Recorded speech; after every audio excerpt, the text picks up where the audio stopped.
রবীন্দ্রনাথ 102 বছর আগে লিখেছিলেন মুক্তধারা।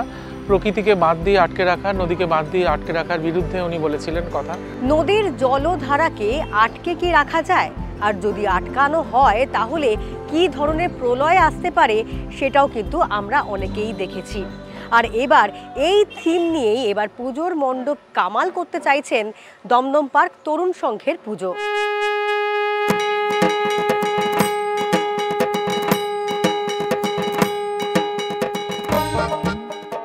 তাদের এবছরের পুজো ৩৯তম বর্ষে পদার্পণ করেছে। আর ৩৯তম বর্ষে তাদের বিশেষ আকর্ষণ মুক্তধারা। কি করছেন তারা এই থিম নিয়ে, চলুন একবার ঘুরে দেখা যাক।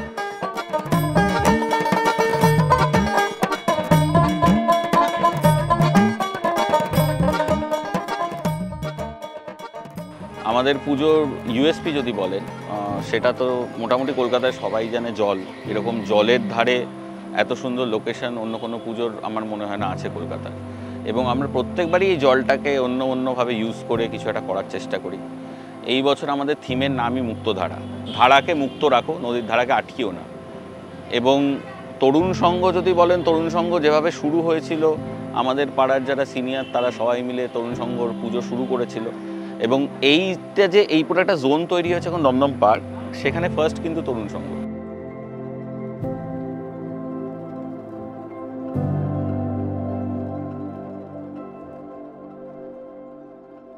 তরুণ সংঘ, আনন্দবাজার সারদর্ঘ বা যে কোনো বড় বড় প্রাইজ ফার্স্ট তরুণ সংঘ পায়।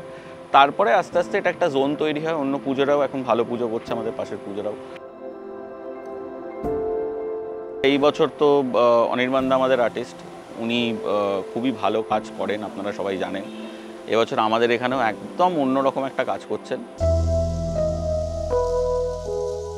দেখুন, এখানে পাহাড় তৈরি হয়েছে এবং পাহাড়ে যেরকম ধাপে ধাপে বাড়িঘর থাকবে, সামনে একটা বড় ব্যারেজ তৈরি করা হচ্ছে। পাশেই পুকুরটাকে নদীর ফর্ম দেওয়া হচ্ছে, যাতে দেখতে মনে হয় নদীর মতো।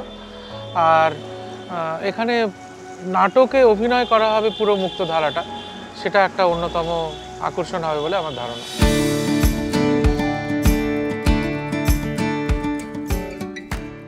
এখানে ধাপে ধাপে লোক বেড়েছে, এখন প্রায় ৬০-৬৫ জন মতো কাজ করছে। আমরা এখন দেখতে পাচ্ছি যে তিস্তা থেকে শুরু করে অন্যান্য যে সমস্ত নদীতে প্রভাব পড়ছে বাঁধ দেওয়ার ফলে, একদিকে খরা আরেকদিকে বন্যা। তো আমি এইটা নিয়েই কাজ করছি, বন্যা এবং খরার যে বাঁধের কারণ সেটাকেই দেখানোর চেষ্টা করেছি এই দমদম তরুণ সংঘে।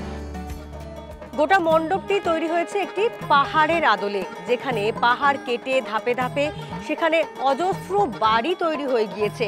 অর্থাৎ পাহাড়ের যে সৌন্দর্যায়ন বা পাহাড়ের সেই রূপ আর দেখা যাচ্ছে না। গোটা পাহাড়ের মধ্যেই এক একটি ঘর তৈরি হয়ে গিয়েছে। আর তার পাশ দিয়েই বয়ে চলেছে নদীর জলধারা। সেই নদীর জলধারাকেও আটকানো হয়েছে বিভিন্নভাবে। এই প্রয়াসই তুলে ধরা হচ্ছে এবার তরুণ সংঘের পূজা মণ্ডপে।